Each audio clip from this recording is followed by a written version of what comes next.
앞에서는 돌림 힘, 그러니까 우리 토크라는 거 있잖아. 토크를 배웠어. 맞지? 그러면 여기서 말하는 평형 상태라는 거는 이제 가로 열고 뭐라 써있냐면 역학적 평형이라고 써있거든요. 역학적 평형이라고 써있습니다. 역학적이라는 말만 들어도 일단 물리라는 개념인 건데, 우리는 직선에 관련된 힘만 얘기할 게 아니라 그거 직선에 관련된 이야기의 힘은 우리가 물리 1 때 배웠던 거, 근데 이제 물리 2에서 배우는 거는 돌림 힘까지 배운 건데, 그럼 여기서는 평형 상태라는 얘기는 수직상에 있는 힘의 평형도 있어야 되겠고 돌림 힘에 대한 평형도 있어야 돼. 둘 다 만족을 해주는 조건으로 푸는 거야. 우리는 앞전에 직선에 관련된 힘의 평형만 했다면 지금은 돌림 힘도 배웠기 때문에 돌아가는 힘에 대한 평형도 맞춰서 해줘서 두 가지가 함께 평형이 돼줘야지만 평형 상태, 역학적 평형 이렇게 얘기를 한다. 두 가지 다 판단해야 돼요. 여기 보면은 수직상에 있는 힘의 평형하고 돌림 힘, 돌아가는 그 힘에 대한 평형을 동시에 만족하는 걸로 배워주시면 됩니다. 이거는 물리 1 때 배웠던 개념이고, 이거는 지금 현재 물2에서 배우고 있는 과정인 거예요. 이게 합쳐진 거예요, 이제. 자, 그래서 힘의 평형은 모든 힘의 합력이 0이다. 알짜임이 0이라는 거를 의미하겠지만, 이제 토크 힘도 생각해줘야 돼. 모든 돌림 힘을 합했을 때 플러스 마이너스 따져가지고 0이 돼야지만 이거 두 가지 만족해야지, 아, 이 물체는 진짜 가만히 있구나, 이런 걸 알 수 있는 거야. 자, 그게 이 얘기예요. 작용선이 같은 경우와 작용선이 다른 경우인데, 지금 F1과 F2가 서로 반대쪽으로 당기고 있는데, 지금 여기 작용점이 똑같은 상에서 작용선을 연결할게. 작용선이라고 해, 이거를. 작용선이 같은 상황에서는 힘의 평형이 유지가 되긴 할 겁니다. 여기서는 그냥 일반적으로 우리가 알고 있는 힘의 합력이 0이 될 수밖에 없습니다. 그렇게 작용선이 같은 경우에는 토크 힘이 아예 있을 수가 없거든. 맞습니까? 돌아갈 수가 없으니까. 그런데 작용선이 다른 케이스는 어떤 케이스냐면, 얘가 F1의 힘과 F2의 힘이 만약에 똑같은 상황이야. 방향만 다른 상황이라. 그러면 얘는 이렇게 힘으로만 따진다고 하면 힘의 평형은 괜찮을 거란 말이야. 근데 문제가 하나 발생하는 게 뭐냐면 돌아갈 수가 있어. 그래서 얘는 힘의 평형이 아마 되지는 않을 겁니다. 맞죠? 그러면 이렇게 돌아가게 되면 이런 식으로 되겠지. 우리 잠깐 땡기면 이런 식으로 될 거란 말이야. 맞죠? 그래서 이렇게 되는 상태로 된다는 얘기는 마치 어떤 느낌이냐면, 화학에서 불안정한 상태가 안정화 상태로 되기 위해서 변화가 일어나는 그런 거를 우리가 이야기를 해주는 겁니다. 그래서 작용선이 같아지는 방향으로 회전 운동을 할 수밖에 없습니다. 항상 회전 운동을 하는 이유는 작용선이 같은 상황이 되기 위해서 그렇다, 이상적이다 라고 보시면 됩니다. 무슨 말인지 아시겠죠? 무게중심의 위치는 그대로지만 토크 힘이 이런 식으로 생기기 때문에 물체가 회전을 한다 라고 얘기를 하시면 되는 겁니다. 그래서 같은 경우와 다른 경우에 대해서 얘기를 하는 이유는 결론적으로 뭐냐면, 작용선이 다르다면 결론적으로 같아지게끔 되기 위해서 변화가 일어날 거다. 그러기 위해서 회전하겠다라는 얘기야. 회전은 결론적으로는 작용선이 다를 때 작용선이 같아지게끔 되기 위해서 회전 운동을 한다. 원인이 작용선이 달라서 그렇다라고 생각하시면, 우리가 물체를 이루는 수많은 입자가 있는데 그 입자들 중에서 전체 무게가 어떤 한 곳에 작용한다고 볼 수 있는 점, 말이 개념이 참 애매하죠. 어찌 보면 이렇게 생각하시면 돼요. 대표가 될 수 있는 입자 위치라고 보시면 돼요. 그러니까 약간 입자들이 무거운 놈도 있을 것이고 가벼운 놈도 있겠지만, 그 무거운 놈들과 가벼운 놈들을 싹 다 더해서 평균값을 계산을 하면 그 평균값이 몰려있는 그 지점을 무게중심이라고 생각을 하면 돼요. 그래서 평균값이라는 거는 수많은 무게 중에서 무게가 무거운 쪽으로 평균값이 나오게 됩니다. 그건 아시죠? 가벼운 쪽보다는. 그래서 무거운 쪽이 몰려있다면 그쪽에 무게중심이 있다라고 보시면 돼요. 그래서 무게중심이 항상 무거운 쪽에 있어요. 그건 아시겠죠? 정의는 이렇게 보시면 돼요. 좀 애매하죠? 볼 수 있다. 볼 수 있다. 그러면 대칭인 물체는 무게중심 찾는 게 그렇게 어려운 거 아니야. 대칭이라는 얘기는 뭔가 정갈하고 딱 정형화되어 있고 이쁘게 되어 있는 모양, 그런 것들은 우리가 알고 있는 것처럼 가운데라고 생각하시면 되겠죠? 근데 가장 힘든 게 뭐예요? 모양이 불규칙한 거는 무게는 찾기가 좀 쉽지 않죠. 이거는 실험을 하면서 찾아봐야 됩니다. 자, 직립면체하고 구 같은 이런 대칭 물체가 대표적인데요. 거의 그냥 중앙에 있다라는 건 뭐 다 아는 사실이지만 이런 거 불규칙한 건 찾기가 좀 어렵죠. 그래서 여기 뭐라 써있냐면 질량 분포가 많은 쪽에 무게중심이 치우쳐져 있다. 쌤이 말한 것처럼 수많은 입자들의 질량을 싹 다 더해서 평균값에 대한 질량이 분포되어 있는 지점, 그렇게 생각하시면 좀 더 쉽지 않을까. 그래서 이렇게 대칭면 정 가운데가 무게중심이라고 한다면 이렇게 비대칭 같은 거 있죠? 이런 것들은 조금 애매합니다. 얘는 한 요 정도 있나 봐요. 이거는 사실 다 이렇게 다 세워봐야 돼. 맞지? 그건 아시죠?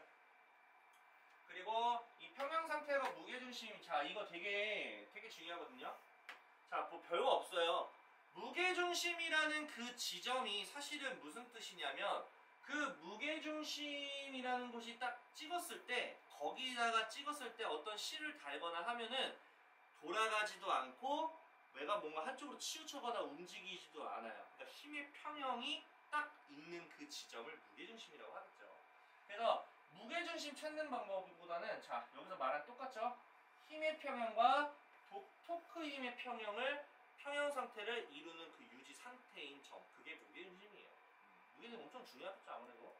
그래서 무게중심 찾는 방법이에요. 이거 지금 자체가 지금 보시면 여기 A라는 지점이 있고 B라는 지점이 있는데 여기서 사실 뭘 했냐면 A점과 B점을 각각 묶고 들고 있으면 물체가 회전하다가 정지를 할 거란 말이죠. 맞죠? 정지한다는 건 무슨 말이야? 평형 상태 유지하고 있다는 얘기지? 그러면 그 지점이 어디야? 무게중심이라는 얘기인 거지. 그러면 얘가 모양이 되게 독특하잖아요. 그래서 얘가 지금 무슨 짓거리 한 거냐면 실 자체를 여기 A 쪽에다가 걸어놓은 거야. 그러면은 지금 여기서 멈췄어. 이 상태에서. 그러면 이렇게 선을 그을 수 있어? 없어? 있겠지? 그러면 얘가 무게중심이 어딨냐라고 얘기한다면 요 실이 연정선 봤을 때 요 선 있지? 요 선. 요 선 어딘가에 이 선을 구성하는 수많은 점 중에 하나가 무게중심이라고 생각을 하면 돼. 그러면 이거를 체크를 하는 거야. 일단. 사인펜으로. 그 다음에 이번에 B에다가 실을 걸어놓고서 가만히 놔봤단 말이야. 맞지? 그러면 실의 연장선을 딱 그어줬을 때 하고 앞전에 그었던 요 선하고 사이에 딱 겹치는 점 있지 이거. 이게 무게중심이라고 보시면 돼요. 뭔 말인지 아시겠죠? 항상 무게중심은 이렇게 실을 매달았을 때 이렇게 중력 방향으로 이렇게 선을 연장선 그었을 때 이 안에 있다라고 생각을 하시면 됩니다. 그래서 이런 식으로 한 두 가지 방향에 대해서 실험해서 선을 그으면 그 교점이 무게중심이다 보시면 됩니다. 볼게요.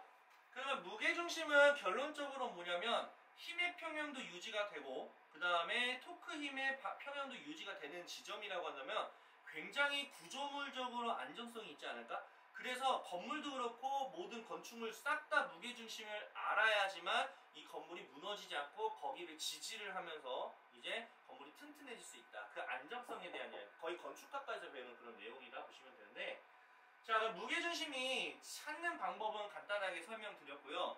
실질적으로 무게중심이 어느 쪽에 있는 게 가장 안전하냐면 아래쪽에 있는 게 가장 안전합니다. 그러니까 어떤 건축물이 있을 때 무게중심이 중간하고 위하고 맨 아래 이렇게 세 가지 나눈다면 무게중심은 가장 아래쪽에 있는 게 안전하다. 그러면 그 이유에 대해서 설명한다라고 보시면 됩니다. 아시겠어요? 자, 근데 무게중심이 왜 중요하냐면 건물이 이렇게 있다가 기울어지는 이렇게 왔다 갔다 하잖아요. 오뚜기 아시죠? 오뚜기 자체는 무게중심이 바다 쪽에 있으니까 아무리 이렇게 휘었다가도 다시 올라가요. 그게 건축물의 이제 구조물의 안정성인데 여기서 보면 받침면이 좀 중요해.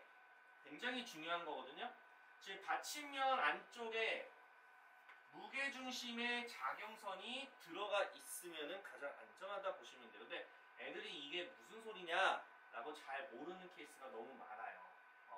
그래서 이거를 좀 설명을 하면 이런 건데 이 두 가지에 대해서 좀 이야기를 해볼 겁니다. 자, 보게 되면 무게중심이 여기에 지금 현재 있는 상황이에요. 맞죠? 얘는 여기 있다고 생각을 할게요. 자, 그러면 얘랑 얘 차이가 뭐냐면 받침면의 넓이가 좀 넓고요. 얘는 좀 좁은 편이다 라고 생각을 하시면 됩니다. 자, 그러면 얘가 무슨 소리냐면 무게중심의 작용선이 받침면 안쪽에 있어야 된다. 자, 작용선이라는 건데 무게중심의 작용선은 항상 중력 방향이라고 말씀을 드렸죠. 앞쪽에서도. 그러면 지금 이렇게 되어 있을 때는 아래쪽으로 작용선이 발생할 겁니다. 근데 이거를 살짝 이렇게 기울여 봤어. 그랬더니 무게중심이 오른쪽으로 치우쳐져 있고 내려봤자 받침면 쪽에 딱 해당이 되죠. 여기 받침면 안쪽에 들어있는 거 보이시죠? 그러니까 얘는 다시 원상복귀가 될 거란 말이야. 근데 얘 보세요. 얘는 이렇게 살짝 이렇게 기울어지게 되면은 요게 여기 되고요. 받침면은 여기 있는데 그러면 얘는 쓰러지게 될 겁니다. 그 뜻이에요. 그럼 우리가 마지노선이 어디냐? 마지노선이 어디냐면 물체가 쓰러지기 직전에 마지노선은 여기야. 이게 마지노선이야. 왜냐하면 이게 받침면이라고 생각을 했을 때, 맞죠? 받침면이 했을 때 여기를 무게중심의 작용선이 여기 딱 정확하게 여기 딱 모서리 부분 있잖아. 여기가 마지노선이라고 보시면 돼요. 이것보다 살짝 안쪽에서 해당이 되면 다시 원상복귀 될 것이고, 이것보다 오른쪽 살짝 치우쳐서 받침면에 없게 되는 상황이라면 얘가 쓰러질 겁니다. 이해했어요? 그러면 생각을 해봐. 이게 낮아야지만 좀 더 무게중심이, 그러니까 무게중심이 가장 아래쪽에 있어야지만 기울어지는 각도가 아무리 넓어도 받침면 안쪽으로 작용선이 들어갈 수밖에 없다라는 거를 설명드릴 겁니다. 다음에서. 지금 요 얘기거든요. 아, 요건 아니구나. 여기서는 여기 말고 딱히 안 나오네. 요거를 여기서 다시 설명해 줄게. 자, 봐봐. 내가 그림을 똑같은 구조물을 그려볼 거야. 얘를 이렇게 기울여 볼 거야. 얘도 마찬가지야. 똑같은 물체를 그려볼 건데, 자, 어떤 상황 만들 거냐면, 얘는 무게중심이 여기 정 가운데 있다 칠게요. 근데 얘는 무게중심이 여기 있다고 칠게요. 가장 아래. 자, 그럼 동일한 각도로 약간 세울 거거든. 근데 이게 그리기가 조금 거시기 하긴 하는데,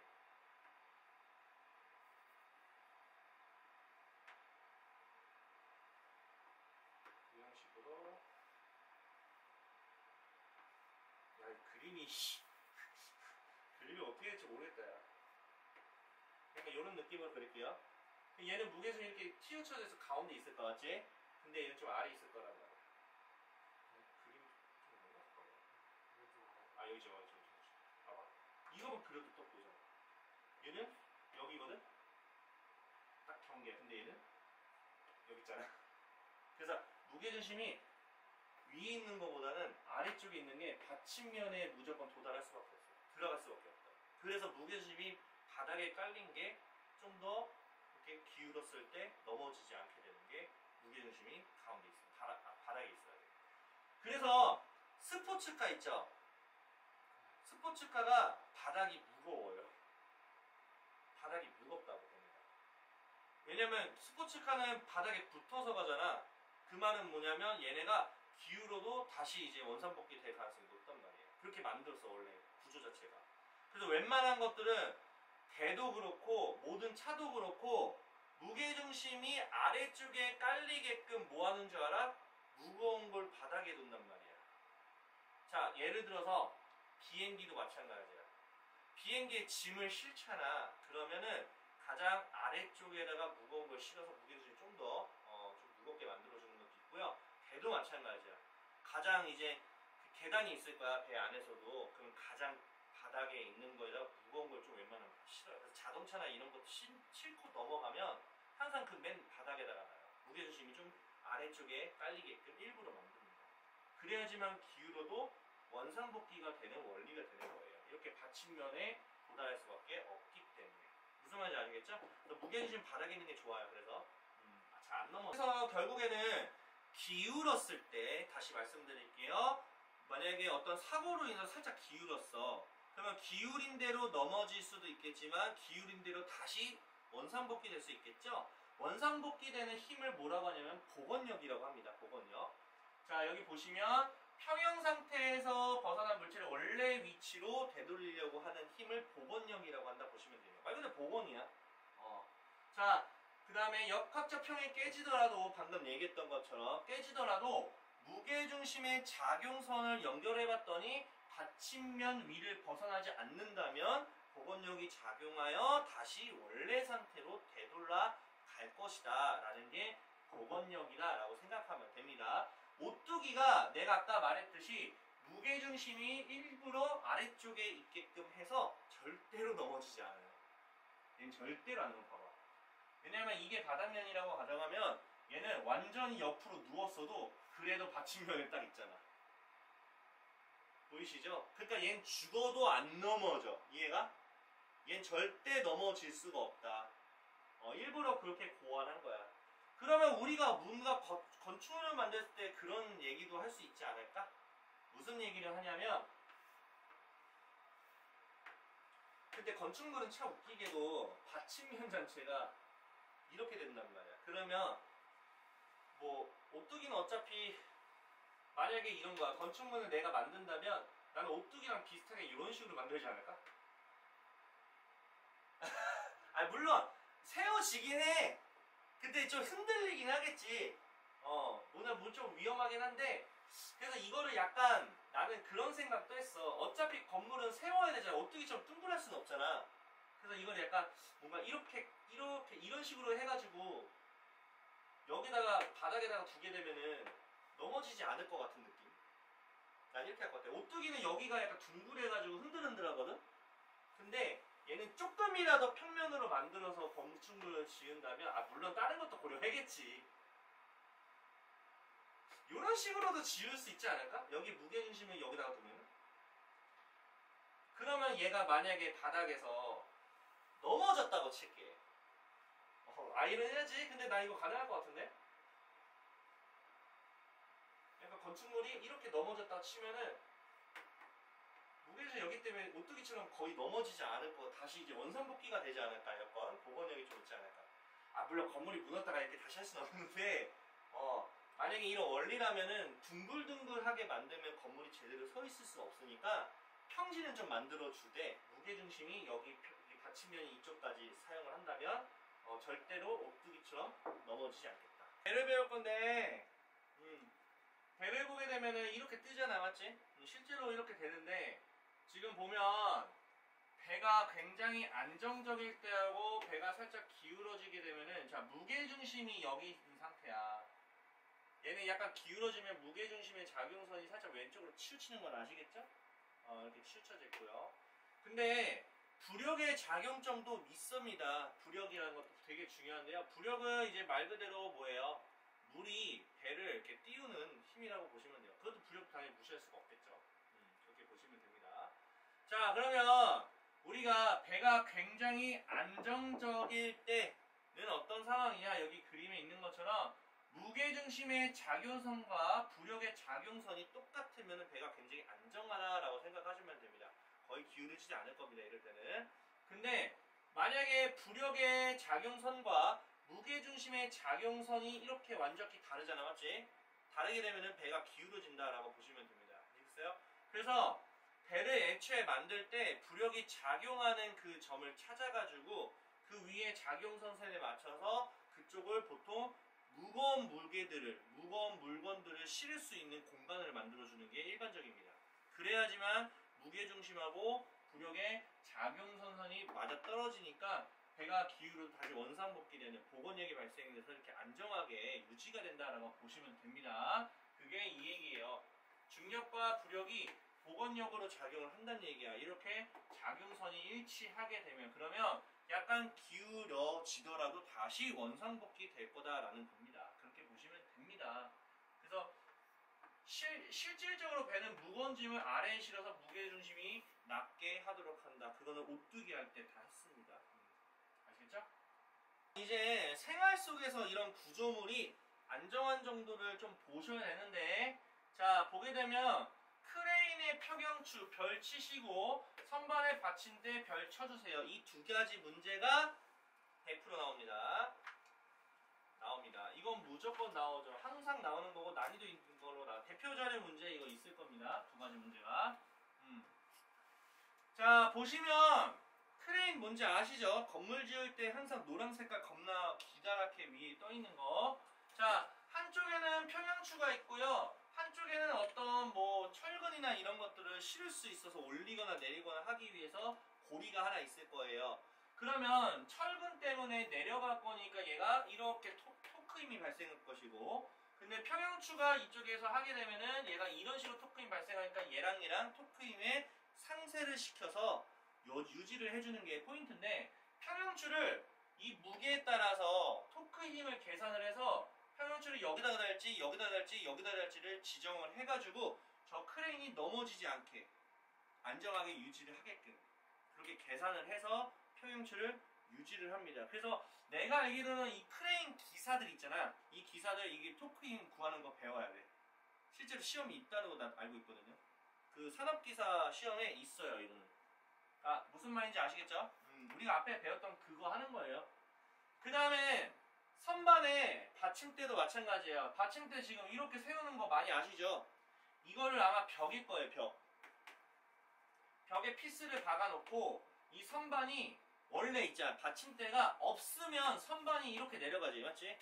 얘는 아래쪽으로 중력 토크 힘이 발생할 텐데 그거를 받침대가 그걸 받쳐서 위쪽으로 올린 토크 힘을 잡아주는 거지. 이해했어요? 상쇄시키는 거야. 알겠죠? 그래서 이게 상쇄가 되는 거야, 이 받침대가. 그래서 받침대를 붙여서 무게로 생기는 토크 힘 때문에 벽에 붙인 선반이 떨어지는 것을 막는다. 그렇게 보시면 됩니다. 토크 힘 막는 거야, 이것도. 돌아가는 힘. 나무의 받침대도 마찬가지예요. 무게가 있을 거야. 겁나 무겁기 때문에 받침대는 이렇게 받치게 되겠죠? 이것도 어찌 보게 되면은 얘가 이렇게 내려가는 토크 힘이 생겨가지고 그걸 받치는 거야. 이해갔어요? 모든 것들은 받침대가 무슨 역할이냐? 이 두 가지 받침대하고 여기 평형추는 기존의 어떤 무게로 인해서 돌아가려고 하는 힘에 의해서 쓰러지는 거잖아, 맞지? 그거를 반대 방향으로 토크 힘을 만들어서 이제 제거를 좀 해주는 방식이에요. 위험 제거를. 자, 계산하는 두 가지를 배울 겁니다. 굉장히 중요하겠죠? 여기 보게 되면 평형추는 스몰 m이라는 질량이라고 가정을 해보고, 그 다음에 니네가 들어 올리려고 하는 무게를 약간 라지 m이라고 한번 얘기를 해볼게요. 그럼 우리 토크 힘 계산할 때 기억하시죠? 맞죠? 기억하시죠? FR 사인 세타 기억하지? 자, 이거는 토크 힘에 관련된 거야.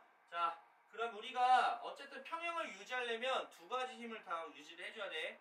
우리가 앞서서 말했던 두 가지 힘에 대한 상쇄값, 그러니까 일반적인 힘 있잖아. 뭐 예를 들어서 어떤 박스가 있다. 이쪽으로 당기는 힘, 이쪽으로 당기는 F1과 F2. 자, 평형 상태라는 얘기는 이 두 개가 똑같다라고 얘기를 할 겁니다. 맞죠? 당기는 게 똑같아야지 평형 상태니까. 근데 우리는 그것만 따질 게 아니라 토크 힘의 평형도 같이 따져주셔야 돼요. 평형 상태다 그러면 일반적인 힘의 평형 플러스 토크 힘의 평형도 함께 생각을 해 주셔야 됩니다. 아시겠죠? 그래서 지금 크레인의 저런 평형을 안정성을 확인할 때 힘의 평형 조건과 토크 힘의 평형 조건 두 가지를 다 같이 말씀해 주셔야 돼요. 이제 앞으로는 돌아가는 것도 생각을 하시고. 자, 일반적인 평형 조건은 뭐냐면 우리가 수직 상태로 생각할 때 보는 거예요. 자, 이거에 대한 이제 아래로 내려가는 힘이 있을 겁니다. 스몰 mg 맞습니까? 그러면 요 새끼도 라지 mg가 있을 겁니다. 맞죠? 그러면 이거를 힘의 평형이 맞아? 이것만 따지면? 안 맞잖아. 맞지? 얘도 아래로 내려가려고 하는 힘이고 얘도 아래로 내려가려고 하는 힘이라면 그러면 이게 폭삭 무너지겠네? 우와, 내려가겠네. 맞지? 그럼 힘의 평형을 유지하려면 누가 있어야 돼? 아래로 잡아 당기는 그 힘을 버티는 새끼가 한 마리가 있어야 돼. 그게 뭐야? 크레인의 수직 항력이야. 버티는 거. 니네 엉덩이가 무겁겠지? 니네 엉덩이를 중력이 당길 거야, 지금 현재 상황에서. 근데 니네가 그 엉덩이가 왜 가만히 떠 있을까, 공중에? 니네 엉덩이를 받치고 있는 의자가 수직 항력이 있기 때문에 그런 거예요. 이해갔어요? 항상 뭔가 받친다라는 개념이 들어가는 건 다 전부 다 everybody 수직 항력이다 라고 생각을 하시면 되는 거예요. 알겠어요? 그래서 지금 저거 같은 경우에는 이 스몰 m과 라지 m의 힘을 버틸 수 있을 만한 수직 항력이 있어야 돼. 그래서 받침점에 뭐가 있어야 된다? 수직 항력이 있어야 된다. 그래서 여기다가 수직 항력 빼면 0이다. 따지고 보면은 두 개를 더한 거와 수직항력과 똑같다. 이게 일반적인 힘의 평형이다 보시면 되는 겁니다. 괜찮죠? 이해가시죠? 자, 그러면 이제 또 뭐 해야 됩니까? 턱! 힘을 해줘야겠죠? 자, 토크 힘의 평형은요, 우리가 앞에서 배웠던 거랑 똑같다. 자, 요 mg 보이시죠? F가 되겠고요. 자, 사인 세타는 어차피 1일 겁니다. 맞습니까? 사인 세타 90도라서 그래요. 알겠죠? 90도잖아. 맞죠? 자, 그러면 거리가 몇이에요? R2죠? 맞죠? R2죠? 그리고 얘는 거리가 몇이에요? R1이 됩니다. 그래서 F, R 값과 F, R 값과 똑같다, 다르다? 똑같아야 됩니다. 라고 써준 거예요. 알겠습니까? 알겠죠? 왜냐하면 요놈에 의한 돌림힘은 이렇게 시계 반대 방향으로 토크가 일어날 거고 얘는 시계 방향으로 토크가 일어날 거기 때문에 두 개가 똑같이 대줘야지만 돌아가지가 않을 겁니다. 괜찮죠? 그래서 아마 두 개를 연립을 해가지고 무언가가 수치를 질문하는 문제가 되겠죠. 여기서는 나옵니다. 내가 장담컨대 100% 나온다. 자, 요거 할 거 존나 많죠? 자, 실제로 선반 봐봐. 이게 벽이거든요. 벽이에요. 그러면 이렇게 선반이 하나가 있고요. 이 물체를 올렸을 때 만약에 이 받침대가 없으면 얘가 이쪽으로 돌아간단 말이야. 그럼 무너지는 거 아니냐? 맞지? 그럼 우리는 이 아래로 시계 방향으로 돌아가는 토크 힘을 버티려고 하기 위해서 받침대를 설치를 해 주셔야 되겠죠. 그러면은 받침대를 설치하면 이렇게 노란색이 될 텐데 두 개가 똑같은 힘이 돼줘야 평형 조건이 이루어지겠죠. 그래서 토크 힘 평형 유지할 거고요. 그 다음에 힘의 평형도 같이 이야기를 할 수밖에 없습니다. 자, 한번 보도록 하겠습니다. 자, 이게 니네도 이제 이걸 알면 좋은데 피스라고 하지, 못 박는 거. 선반에서 못이 버티고 있는 것도 힘이라고 보시면 돼요. 못이 버티는 힘도 있어. 이해갔어요? 그러면 지금 여기 점 보여요, 이거? 이 점 보이죠? 이 점이 뭘까요? 못 박은 거야. 이게 못을 박은 거라고요. 선반에다가 여기다가 못을 박았어. 알겠어? 그러면 여기가 힘점이야, 힘점. 무슨 점? 힘점이라고, 힘점. 그러면 여기를 기점으로 못 자체가 이렇게 위로 올리려고 하는 힘도 있을 것이고 이쪽으로 당기는 힘도 있을 거야. 무슨 말인지 아시겠죠? 자, 그래서 보게 되면은 얘가 지금 선반을 버티고 있는 힘이야. 왜일까요? 이거 보여?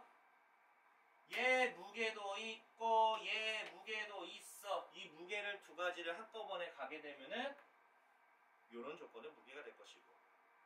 맞습니까?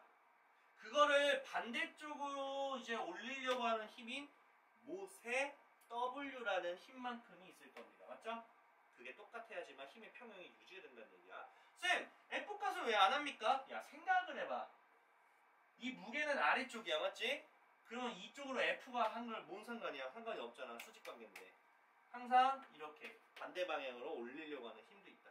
그래서 니네가 기억할 건 뭐냐면 못이라는 것은 위로 버티려고 하는 힘도 있을 거야. 그 버티려고 하는 힘이 W고 그 다음에 이쪽으로 박았기 때문에 이쪽으로도 버텨요. 왜냐면 못이 길잖아.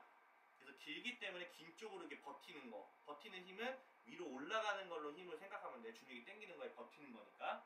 그리고 피스를 이렇게 박았기 때문에 박은 쪽에 힘도 분명히 있을 것이다. 그래서 못은 두 가지 힘이 다 있습니다. 방향으로 봤을 때.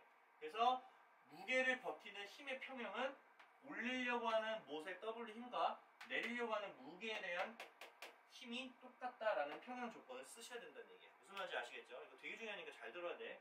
대표에서 나와서 그래. 다음, 토크 힘의 평형 조건을 이야기를 할 겁니다. 아시겠죠? 자, 토크 힘의 평형 조건도 사실 그렇게 어려운 건 아닌데요. 자, 요놈이 내려가려고 하는 토크 힘이 있을 것이고 요놈도 이렇게 내려가려고 하는 토크 힘이 있을 것이야. 맞죠? 그러면은 요놈에 대한 토크 힘은 라지 mg에다가 요 거리, 이거 여기 있구나. 무게중심에 맞춰서 간다 할 때 여기가 회전축이라고 보시면 돼요. 그러니까 니네가 머리 생각하면 돼. 이게 만약에 선반이 회전하게 돼서 또 막 무너지게 되면 어떻게 회전할까? 그 생각하면 돼. 그러면 어느 쪽이 회전축인지를 알겠죠. 회전축은 돌려봐야 아는 거야. 돌려봐야 안다고. 저 문의 회전축이 어디에요? 라고 하면 니네가 문을 땄을 때 이렇게 돌아갔기 때문에 회전축이 저기구나. 이렇게 알 수 있는 것처럼 회전축은 교통사고가 나봐야 알아. 어떤 사고가 일어나봐야 알 수 있는 거야. 그래서 받침대가 없을 때 선반이 어느 쪽으로 회전을 하지? 라는 걸 한번 유추해서 판단하시면 됩니다. 이 물체의 무게중심에 이 라인이 있으니까 회전축은 이쪽이잖아. 이 라인 맞지? 그래서 B가 되고 요건 딱 무게중심이 여기니까 A가 돼가지고 이제 요런 공식으로 무게에 대한 토크 힘이 있을 것이고 맞죠? 근데 이 무게들은요 이렇게 돌리는 토크 힘이야. 맞습니까? 그러면 이렇게 돌리는 토크 힘은 누구냐면 F에 관련돼서 생각하시면 됩니다. F는요 지금 여기에요. 지금 이렇게죠. 거리 보여요? C 보여? C? 이렇게 보시면 돼요. 근데 왜 쌤 여기가 아니고 왜 여기입니까 선생님? 라고 한다면 너 생각해봐라. 너네 이거 선반 돌아가면 여기를 찍고 돌아가냐? 여기를 찍고 돌아가. 여기 찍고 돌아가는 거 아니야? 맞잖아? 그렇기 때문에 F라는 힘에 대해서 이렇게 하게 되니까 여기 간격이 C잖아요. 그래서 F라는 힘에 대해서 C라는 간격에 대한 토크 힘이 발생하는데 그건 똑같아야 된다고. 이해 갔어요? 이거 두 가지 꼭 아셔야 된다. 그러니까 그거야. 원래 얘가 이렇게 회전하는데 이걸 이렇게 돌릴 수 있는 거는 이만큼의 힘으로 이제 회전 토크가 일어난 거지. 얘는 아니야. 얘는 토크 힘을 일으키는 게 아니야. 왜? 180도잖아. 코사인 180도 0이야. 토크 힘이 아예 없어. 이해갔어요? 그렇게 보셔야 된다. 그래서 이런 거 수치 같은 것들은 디테일하게 니네가 정리를 반드시 하셔야 돼요. 토크에서 가장 힘든 게 뭐냐면 힘의 평형 조건과 이제 토크 힘의 조평형 조건을 따질 때 수치를 어디다가 쓸지를 모르겠고 아마 얘가 토크 힘을 발생하는 녀석인가? 회전축이 어디지? 이걸 판단을 잘 못해서 어려워. 식 세우는 걸 못한다고. 사실 알기만 하면 식 세우는 건 쉬워요. 그러니까 한번 이거는 정리 한번 해보는 걸로 하시면 좋을 것 같다. 보통은 받침대가 회전축이라고 생각을 하면 돼. 말 그대로 받침대잖아. 자, 그러면 역할이 궁금할 수도 있어. 뭔 소리냐면 니네가 솔직히 힘의 평형은 일반적으로 잘 하거든? 지금 보면 힘의 평형은 대부분 중력하고 많이 할 거기 때문에 중력은 아래 방향이잖아. 그럼 반대 방향은 뭐냐면 위쪽 방향으로 뭔가 버티고 있는 새끼들을 다 건드리면 되는데 자, 아래쪽으로 버티고 있는 아래쪽으로 중력이 발생하는 건 30N이에요. 맞습니까? 맞죠? 그 위로 가는 게 누구냐면 이 받침대에서 버티고 있는 것도 있을 거란 말이야. 받침대는 이제 어떤 역할이야? 말 그대로 뭐야? 받치는 거잖아. 내려가려고 하는 힘을 버티고 있는 거잖아. 받침대가. 맞지? 그러니까 받침대는 이쪽으로 하는 힘 요거 FP 그 다음에 실도 당기는 장력도 있을 거니까 그것도 FQ 요 총 두 가지가 있겠다. 그게 서로 이꼴 같다라고 해주시면 되겠죠.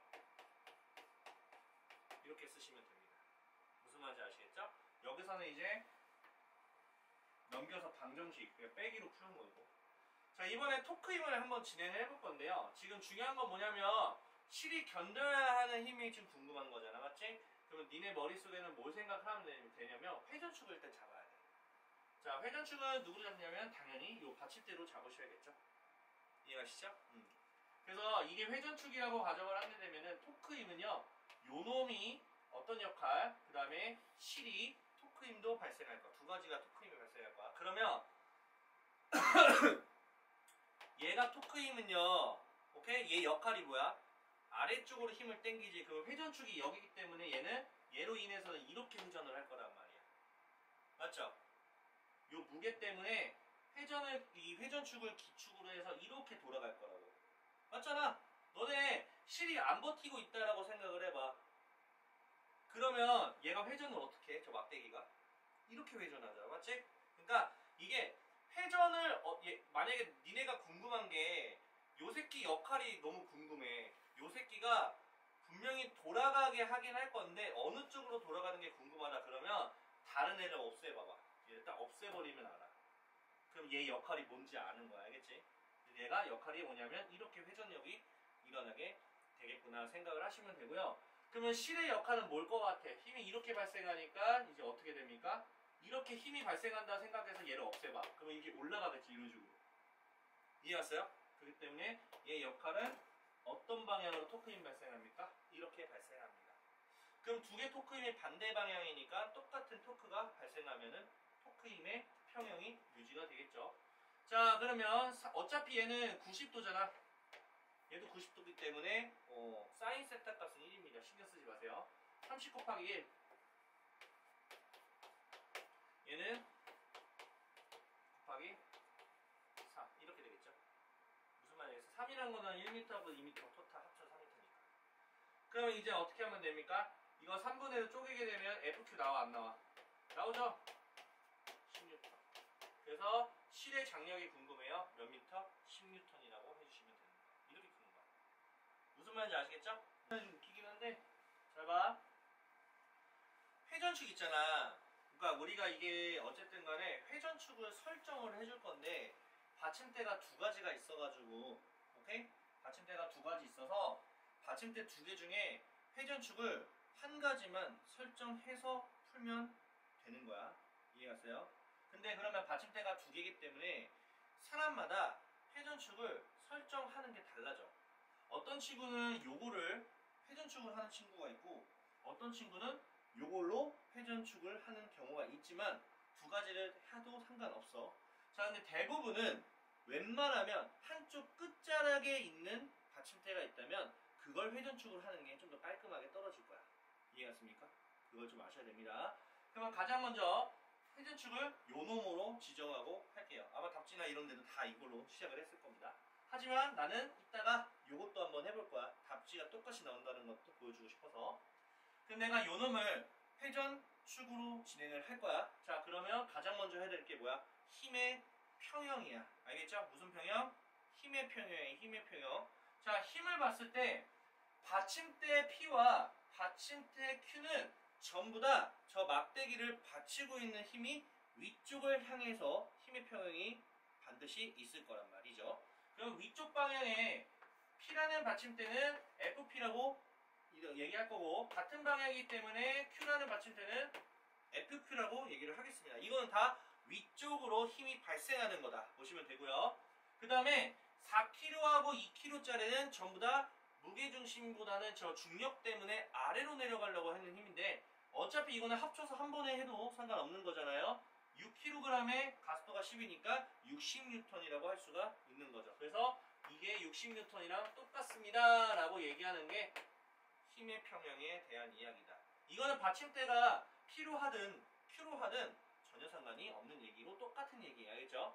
그럼 어쨌든 간에 우리는 P라는 받침대를 회전축으로 할 거는 상황에서 이것이 힘의 평형 조건이다 하시면 됩니다. 여기까지 괜찮죠?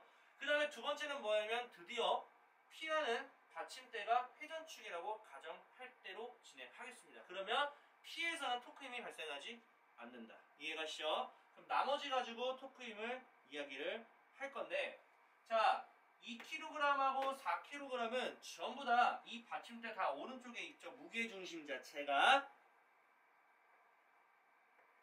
그러니까 얘네들은 전부 다 이렇게 돌아가려고 하는 토크 힘이 발생하겠죠. 무슨 말인지 아시겠죠? 그런데 말입니다. 그럼 이 받침대는 뭡니까 선생님? 이 받침대의 역할을 알고 싶다? 없애봐. 얘는 그러면 이렇게 내려가겠지 없애면. 그러면 그걸 버티고 있는 거니까 얘는 토크 힘이 이쪽 방향으로 발생을 하는 거라고 보시면 되겠죠. 그러면 결국에는 이쪽으로 돌아가려고 하는 토크 힘은요. 이 4kg과 2kg의 무게에 의한 토크 힘이라고 보시면 되겠고 이쪽으로 돌아가려고 하는 토크 힘은 요 Q라는 받침대에 버티는 힘에 의한 토크 힘이라고 보시면 되겠죠. 자, 그러면 토크 힘의 평형 조건을 얘기를 하겠습니다. 이쪽으로 돌아가는 4kg과 2kg의 무게에 의한 토크 힘을 계산을 한번 해볼게요. 자, 4kg이고요. 가속도 곱하면 40F가 되겠죠. 40이죠, 40. 괜찮죠? 자, 이게 힘이고요. 무게에 의한 거고요. 그러면 반쪽에겠죠? 무게중심이 정 가운데니까 회전축을 요거로 했기 때문에 이 회전축은요 여기까지 4m가 되겠죠? 한데 이거 빼야겠죠? 그러니까 몇 m가 되는 거야? 3m가 된다 라고 하시면 됩니다. 이건 4kg의 무게에 의한 겁니다. 이해하시죠? 같은 방향으로 토크 힘이 발생하는 건 2kg짜리 때문이죠. 자, 2kg짜리도 정확하게 이렇게 라인을 싹 그어놓고 여기까지 거리가 몇인지를 체크하시면 되는 부분이죠. 자, 지금 보시면 이렇게 거리를 체크할 건데 1m와 2m를 8m에서 빼면 되는 거잖아. 그래서 5m에 해당이 되겠죠. 2kg은 무게가 20N이기 때문에 20 곱하기 5m에 대한 겁니다. 그게 뭐랑 똑같냐? 요 받침대가 이렇게 올리려고 하는 토크 힘도 똑같은 얘기이기 때문에 자, FQ 자, 미터 계산할게요. 여기서 여기까지 몇 미터라고 되어 있습니까? 4m라고 되어 있기 때문에 4 이렇게 하시면 되겠죠. 괜찮죠? 그럼 요 부분은 120에다가 100을 더하니까 몇이에요? 220이죠. 그게 4FQ가 되니까 FQ 나와 안 나와? 나오죠. 50. 그래서 FQ는 몇 뉴턴이다? 55뉴턴이다. 자, 여기까지 이해 가시죠. 괜찮아? 자, 좋았습니다. 자, 그럼 이번에 내가 뭐 할 거냐면 어차피 받침대를 회전축을 지정하는 게 다른 걸 하더라도 힘의 평형은 항상 조건이 이 상태로 유지를 할 거야. 그러면 이제 중요한 게 뭐야? 받침대를 Q로 한번 해볼게. 야, 이거 다 해봐야 되는 거 아니니? 사람마다 다 다를 테니까. 자, 그러면 우리가 좀 신경 쓸 게 좀 많을 겁니다. 자, 우리가 이런 생각을 좀 해봤어도 괜찮아요. 자, 받침대가 이 부분이죠. 맞죠? 그러면 같은 라인선에서 같은 방향으로 돌로 힘이 발생하는 거 자세히 보시면은 요놈은 이쪽으로 토크 힘이 발생할까 맞지? 이놈은 이쪽으로 토크 힘이 발생할까 맞지? 그러면 이거는 이쪽이겠지. 왜일까요? 얘는 우리가 보통 이렇게 표시하는데 막대기가 이렇게 올리는 방향으로 토크 힘이 발생한다면 얘가 내리는 건 뭐가 달라? 똑같이 방향. 맞습니까? 얘가 내려가면 이거 올라가는 거니까 얘가 그걸 버티고 이렇게 지원해주고 있는 거기 때문에 얘랑 같은 토크 힘 방향이라고 보시면 되는 거라고. 이해 갔습니까? 알겠어? 자, 그러면 한번 이야기를 해보죠. 자, 이렇게 두 가지를 같은 힘으로 더해 볼 건데 자, 우리가 제일 중요한 거는 길이도 중요하겠죠. 자, 일단은 P라는 받침대가 저렇게 토크 힘이 발생한다면 일단 FP 곱하기 자, 이게 회전축이기 때문에 몇 미터인지 계산만 하면 됩니다. 몇 미터? 4미터. 괜찮죠? 다음, 요것도 가겠습니다. 2kg에다가 10이니까 20N이죠? 자, 20N에다가 지금 요 길이를 계산해야 돼. 자, 5m, 2m, 8m니까 1m 정도 되겠죠? 그러니까 그냥 20N이다 라고 해주시고. 이게 누구랑 같은 거냐면, 요 4kg의 무게중심과 무게에 의한 거. 그러니까 40이라는 값에다가 자, 미터 곱해야 됩니다. 여기 딱 중간 정도 되겠죠? 자, 그러면 이게 4m가 되거든요. 여기 1m고요. 그럼 거기다가 3m를 빼니까 몇 미터? 1m가 되는 거죠. 이것도 이해하세요? 그래서 이것도 1m야. 곱하나 말아야겠죠. 괜찮아요? 그러면 이렇게 될 것이고 누가 나와? 누가 나와요? FP 나와요. 자, FP를 여기다가 넣어봐. 그럼 FP 몇이야? 55N. 똑같이 나오지. 무슨 말이냐 했어?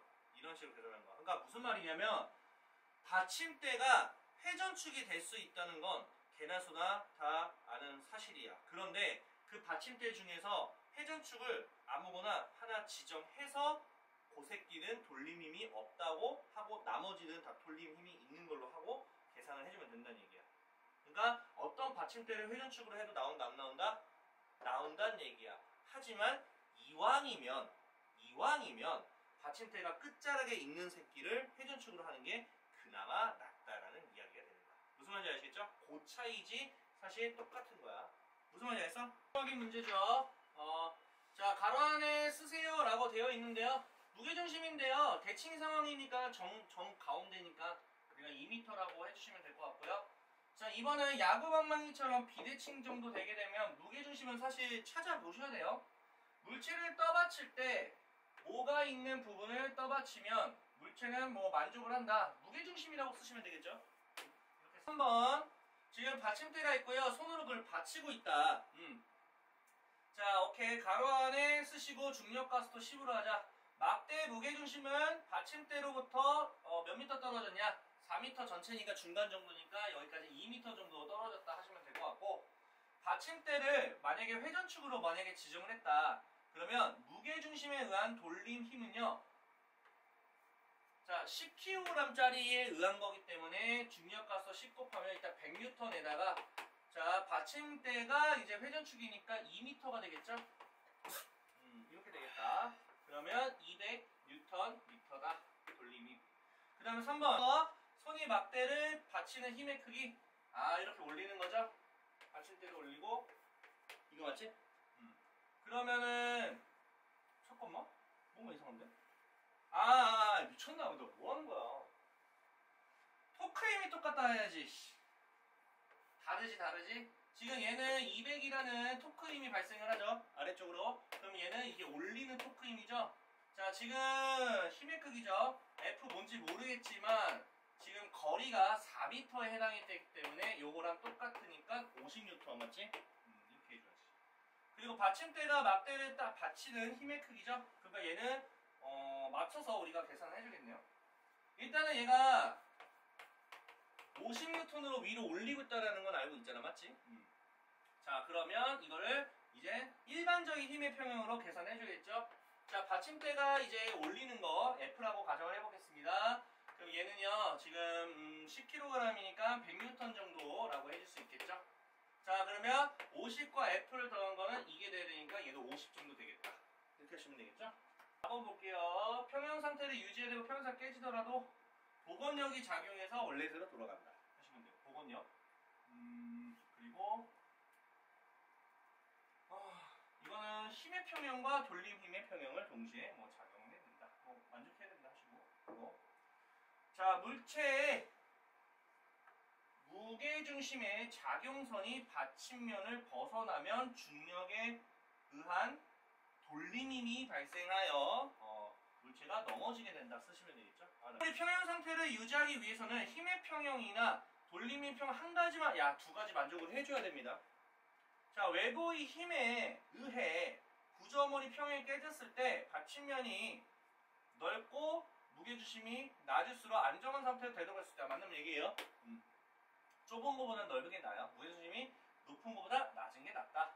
타워 크레인을 사용하여 작업을 할 때 힘의 평형과 돌림 힘의 평형을 유지하면서 작업한다. 안 그러면 타워 크레인이 무너집니다. 큰일